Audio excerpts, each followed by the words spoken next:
Hello ladies and gents, another video brought to you by Ants Hood. So today I'll be doing an update on my Messor Barbarus Bi-colours, both Connollys I've got, but one of them is getting a new house. But first I want to tell you about my Patreon channel. I mean, it's a way that you guys can help support my channel, and all the money I make from it I am putting back into my channel, such as buying ants with it, buying video equipment and stuff like that. Well, that's a pipe dream because that stuff costs a fortune. Now each tier does cost a bit more, but you get more benefits to doing on it. Not just getting on a Discord and talking to me, you do get that, but if you go higher you get free stuff. So like these guys, please support me. But let's get back on topic. You'll see here my Messor Barbarus. They are looking really healthy. They've got a really good big pile of brood there. Their workforce, you can't really see it in this one, but you'll see it in the next video attached on the end of this one. So there's quite a few workers. I'm probably pushing around the 40-50 worker size. As you can see here, I had to pause to breathe then. As you can see, I've got about 40-50. There is some in the outworld still as well, but there's not a lot of space for them now to expand, not when they're hoarding seeds like that. So I really need to move these into a nest now, or so I think. And I also want to make the outworld a bit bigger, because there's not a lot of space in it. Now, I think they've kind of outgrown it now. They're playing the seeds all over the place. They're so dirty, these things. Look how dirty the tube is. Disgusting little critters. But I do like them. They're really interesting. I don't actually have a spare larger outworld, but what I do have is a slightly larger AliExpress outworld, which is this. Now, you know what it's like with a cube. You increase the size slightly and you get a dramatic increase in volume. So it should serve the purpose. But I do have a spare blackout nest, which you can see here from Antboy UK. I did try and move my Camponotus paresis, I think it was, in this a little while ago, and they weren't having none of it. I really struggled to stabilise the humidity, but being Messors, they don't necessarily need high humidity, so the ambient humidity of the room should suffice for them. But I do need to make sure they've always got an ample supply of fresh water so they can keep the brood moist. Now, I'm not going to insult your intelligence by doing a real-time description of how I connected an outworld to a nest, but luckily enough for me, even though they're not from the same producers, they do fit the same tubing, so happy days. Try not to do what I've done previously in my videos and forget to put a barrier and sort out the outworld before I connect the ants to it. So when I'm trying to feed them and stuff like that, they're all over me. But what I do find with the Messors is that they, especially at this stage, they want smaller seeds, easier seeds for them to process. I got this from Akushi donkeys ago, and I'm finally getting around to using it. Now, there's a good mixture of small seeds in there. I'm not going to name them because, frankly, I don't know what they are. But I do find it a lot easier to put them in a small container. Now, these are one of my prototype containers that I made yonkies ago, but you can pick loads up. I think the Ant Lady sells them, or if you're really interested in the other ones that I do, get in buzz with me. But like I said, loads of retailers do these little feeding trays. The only thing is here, as you can see, me being the tool that I am, I didn't put it in at the right angle, but it fits in nice, and it keeps it tidy and stops the seed going all over the place. I did a bit of research on Messors, and I read that in the foundation stage they tend to harvest seeds and not really much protein, but these ladies in this setup have always been keen for the protein, so I thought I'll pop a little bit in along with the seeds so they've got that nice little choice if they choose to. Now, this colony of Messors have always been really active in the outworld, so I know full well that when I disconnect this I'm going to have well, not loads, but quite a few in the outworld as well as in the test tube as well. So you can see here I'm rolling up the cotton wool so I can just slop it into the hole to stop them escaping out when I disconnect it all. But I forgot that I used blue tack to connect the end of it, so it got a bit sticky, but I get there in the end. I actually got quite lucky and didn't get any escapees, which is quite good for me because you've seen my previous videos and they generally go everywhere. But I'll put the outworld aside for now and look at the test tube and the tubing, should I say. Now, because this is an Antboy UK tubing, I know it fits really snugly to this nest, so I need to take off this blue tack because I don't really need it anymore. And all I'm going to do is just connect it to the nest, and then Bob's your uncle.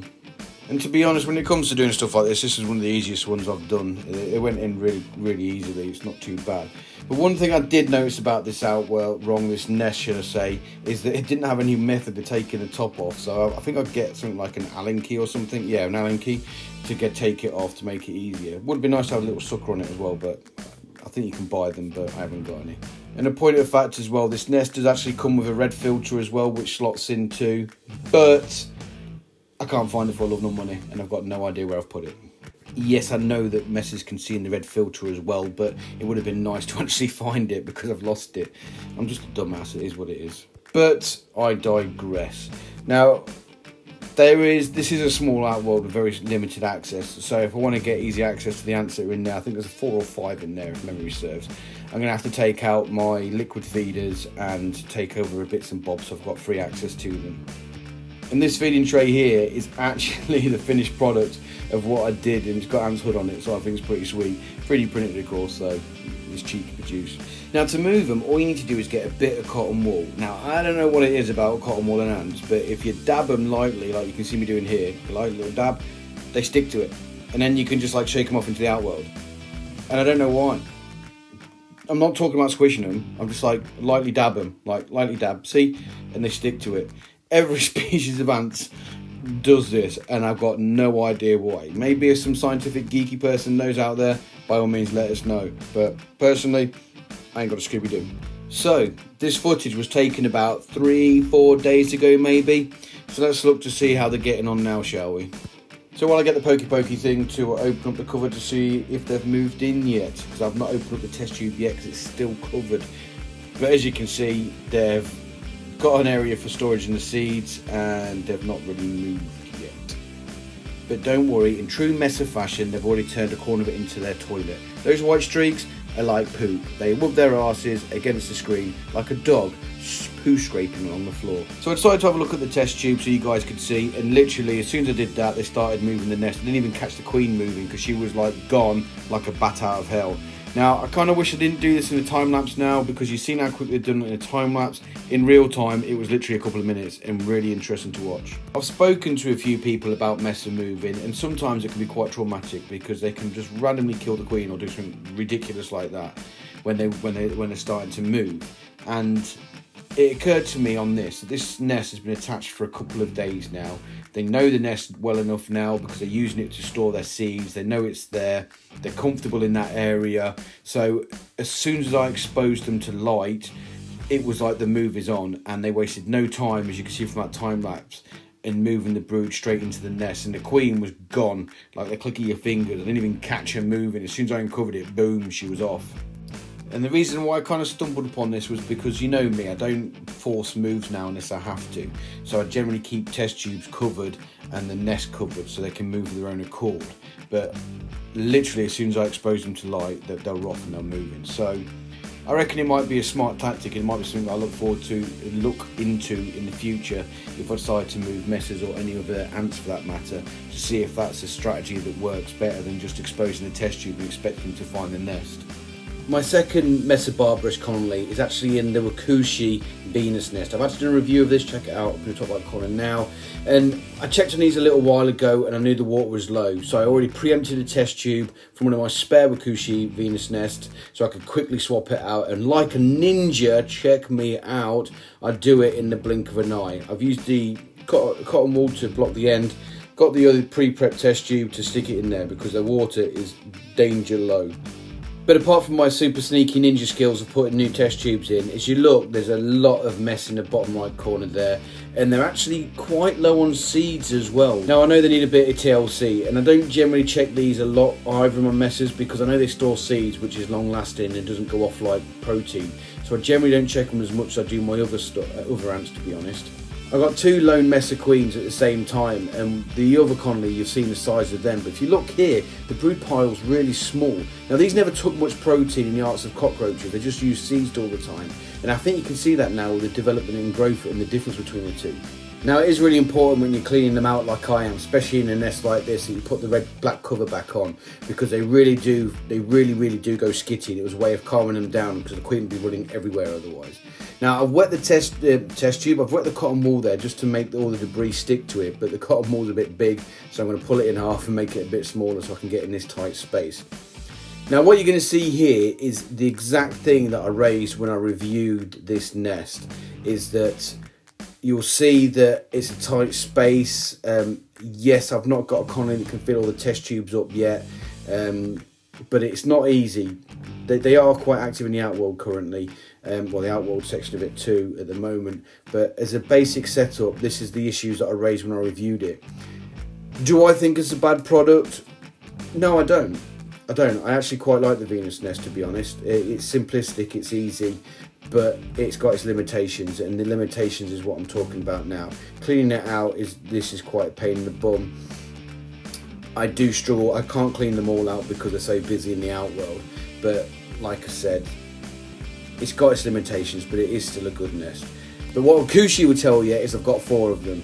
And he's right, but I think he's got a tactic of flooding me with Venus nests, so if I ever raise a point about it, he can say, yes, but you've got 4. I know your sneaky tactics, Rakushi.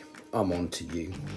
I think what would also be a good modification for this is actually if you make the outworld a bit bigger, but still keep the test tube holding set up the same. Maybe one for smaller test tubes would be quite good, but do you know what I mean? Or maybe if they did the Venus nest without the outworld, you just get one that you can attach to it. That would also be a good idea as well. I don't know, I'm just bouncing ideas. I could be talking rubbish. But as you can see, what I'm doing here is I'm taking the lid off, cleaning a bit out, and then putting it back on. And this is a tactic I have to take. Yes, sometimes I get some ants on it, but it's not the issue, which is a bit of an issue. But what you'll also see later on in the video as well is that they are crawling on the top of the acrylic as well, and they try and get out a little bit, and I do poke them back in. So, like I said, it's got its limitations. Yes, I still like it though. Yes, I'm still going to use it. I've got some, I can't think what they're called off the top of my head, shield ants. I can't think of the Latin name. No, gone, can't think of it. But I'll put it here because I'll get it in a second. I'm going to get some of them and I'm going to put them in the Venus nest as well. So I am still using them. Yes, I still like the Venus nest. But like I said, it's got its limitations. But all in all, I've really neglected the Messors, and I don't know why. I've never got them before until this season, and I'm kind of disappointed in myself because they've got everything that I like about them. They're polymorphic, which means they've got different size workers, which I love. They're interesting, they're fairly fast growing as well, which I always love as well. So why have I not bothered them before? I just don't know. Anyway, I'll quit my jibber jabber and leave it for now then, guys. I hope you enjoyed this video. If you want to check out my Facebook and Instagram page, just search for Ants Hood. Like I said, my Patreon page as well. There's a link below if you want to support my channel. But anyway, that's it for today then, guys. I hope you liked this video, and I'll see you in my next one. So bye-bye for now.